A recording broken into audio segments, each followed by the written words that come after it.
नमस्कार, मेरा नाम अमन है और आप देख रहे हैं द ट्राइकोड न्यूज।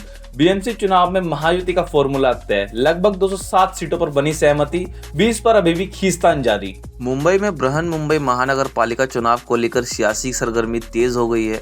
महाराष्ट्र की सत्तारूढ़ महायुति गठबंधन में सीट बंटवारे का फॉर्मूला लगभग तय हो चुका है। 227 सीटों वाली बीएमसी में 207 सीटों पर बीजेपी और शिवसेना के बीच सहमति बन गई है, जबकि 20 सीटों को लेकर अब भी खींचतान जारी है। तय फॉर्मूले के मुताबिक बीजेपी 128 सीटों पर चुनाव लड़ेगी, वहीं शिवसेना के खाते में 79 सीटें आई हैं। बची हुई 20 सीटें राजनीतिक रूप से बेहद अहम मानी जा रही हैं, जहां मजबूत संगठन और स्थानीय प्रभावशाली नेता सक्रिय हैं। इन्हीं वजहों से इन सीटों पर सहमति बनाना चुनौती बना हुआ है। अब इन विवादित सीटों पर अंतिम फैसला मुख्यमंत्री देवेंद्र फडणवीस और उप मुख्यमंत्री एकनाथ शिंदे लेंगे। कहा जा रहा है कि सोमवार को बीजेपी और शिवसेना उम्मीदवारों की पहली सूची जारी कर सकती है, क्योंकि नामांकन दाखिल करने के लिए सिर्फ 3 दिन बाकी है। बिहार में रेल हादसा, जमुई में 8 डब्बे पटरी से उतरे, अप एंड डाउन लाइन ठप। जमुई से इस वक्त की बड़ी खबर सामने आ रही है। यहाँ एक मालगाड़ी के पटरी से उतर जाने के बाद रेल यातायात बुरी तरह प्रभावित हो गया है। ईस्ट सेंट्रल रेलवे के सीपीआरओ के मुताबिक 27 दिसंबर 2025 की रात करीब 11:25 पर आसनसोल डिवीजन के लाहाबोन और सिमुलतला स्टेशन के बीच एक मालगाड़ी के 8 डिब्बे पटरी से उतर गए। हादसे के बाद इस सेक्शन की अप और डाउन दोनों लाइन पर ट्रेन संचालन पूरी तरह बाधित हो गया।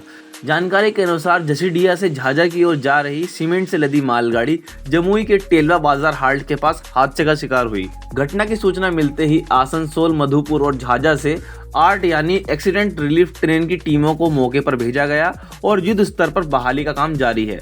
बताया जा रहा है कि रात के समय घना कोहरा होने की वजह से रूट को क्लियर करने के काम में भी मुश्किल आ रही है। फिलहाल पटरी से उतरे डिब्बों को हटाकर हावड़ा दिल्ली मेन लाइन को जल्द बहाल करने की कोशिश की जा रही है। रेलवे प्रशासन की ओर से यात्रियों से अपील की गई है कि यात्रा से पहले ट्रेन की स्थिति की जानकारी जरूर ले।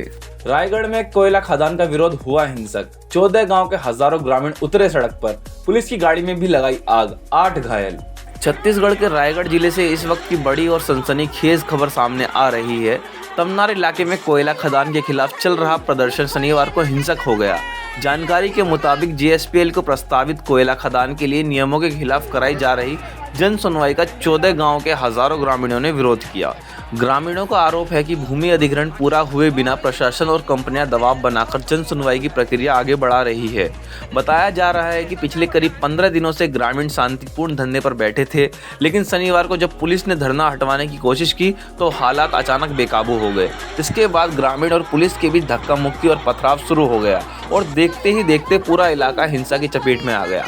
गुस्साई भीड़ ने पुलिस की 3 गाड़ियों में आग लगा दी, जिससे इलाके में अफरा तफरी मच गई। इस हिंसक झड़प में तमनार थाना प्रभारी कमला पुसाम ठाकुर समेत 8 पुलिसकर्मी घायल हो गए, जबकि कुछ ग्रामीण को भी चोट आई है। रायगढ़ कलेक्टर मयंक चतुर्वेदी के मुताबिक हालात पर काबू पाने के लिए प्रशासन लगातार ग्रामीण से बातचीत कर रहा है और इलाके में शांति बहाल करने की कोशिश जारी है।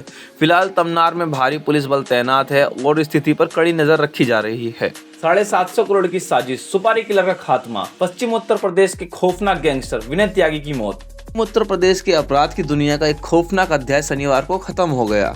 बचपन में गुंडागर्दी से अपराध की दुनिया में कदम रखने वाला और बाद में सुपारी लेकर हत्या करने वाला कुख्यात गैंगस्टर विनय त्यागी उर्फ टिंकू त्यागी अब इस दुनिया में नहीं रहा। इलाज के लिए ऋषिकेश एम्स में भर्ती विनय त्यागी ने शनिवार सुबह दम तोड़ दिया। विनय त्यागी का नाम दुर्दांत अपराधियों से रिश्तों, गवाहों को दहशत में रखने और कई हाई प्रोफेशनल मामलों से जुड़ा रहा है। अब उसकी मौत के साथ ही 750 करोड़ रुपए के संदिग्ध लेन देन की कहानी और ज्यादा रहस्यमयी होती नजर आ रही है। पुलिस जांच में सामने आया है कि इस पूरे हत्याकांड की कड़ी ठेकेदार सुभाष त्यागी और डॉक्टर प्रमोद त्यागी से जुड़े पैसों के लेन देन से जुड़ी हो सकती है। बताया जा रहा है कि ईडी की जांच से बचने के लिए करीब 750 करोड़ रुपए की रकम डॉक्टर प्रमोद त्यागी के पास रखी गई थी, जिसमें कई अहम दस्तावेज भी शामिल थे। इस पूरे मामले की जानकारी विनय त्यागी की बहन ने भी मीडिया के सामने रखी थी। जांच एजेंसियां अब वित्तीय रिकॉर्ड खंगालने के साथ साथ सभी संबंधित लोगों से पूछताछ कर रही है, ताकि इस साजिश की हर परत को उजागर किया जा सके। विनय त्यागी के मौत के साथ एक खूंखार अपराधी का अंत जरूर हुआ है, लेकिन उसके पीछे छुपी हुई 750 करोड़ की साजिश अभी भी कई सवाल छोड़ गई है।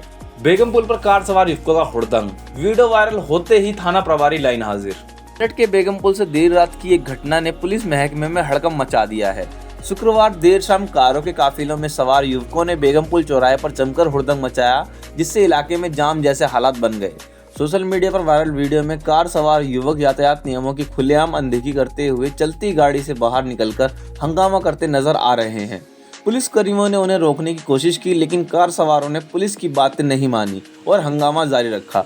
वीडियो वायरल होने के बाद पुलिस अफसरों ने मामले का संज्ञान लिया। जांच में सामने आया है कि हंगामा करने वाले युवक एबीवीपी के कार्यकर्ता हैं, जो दिल्ली में आयोजित एक कार्यक्रम से कारों में सवार होकर लौट रहे थे। इस मामले में सदर बाजार थाना पुलिस ने अज्ञात कार सवारों के खिलाफ लापरवाही से वाहन चलाने और हंगामा करने की धाराओं में एफआईआर दर्ज की है। वहीं एसएसपी के आदेश के बावजूद रात में गश्त न करने और थाना प्रभारी के कार्यालय में मौजूद पाए जाने पर सदर बाजार थाना प्रभारी विजय राय को लाइन हाजिर कर दिया गया है। एसपी सिटी आयुष विक्रम सिंह के मुताबिक वायरल वीडियो के आधार पर आरोपियों की पहचान की जा रही है और जल्द ही उनके खिलाफ कार्रवाई की जाएगी। आज के लिए बस इतना ही। ऐसी मोर अपडेट्स जानने के लिए हमारे चैनल को सब्सक्राइब जरूर करें।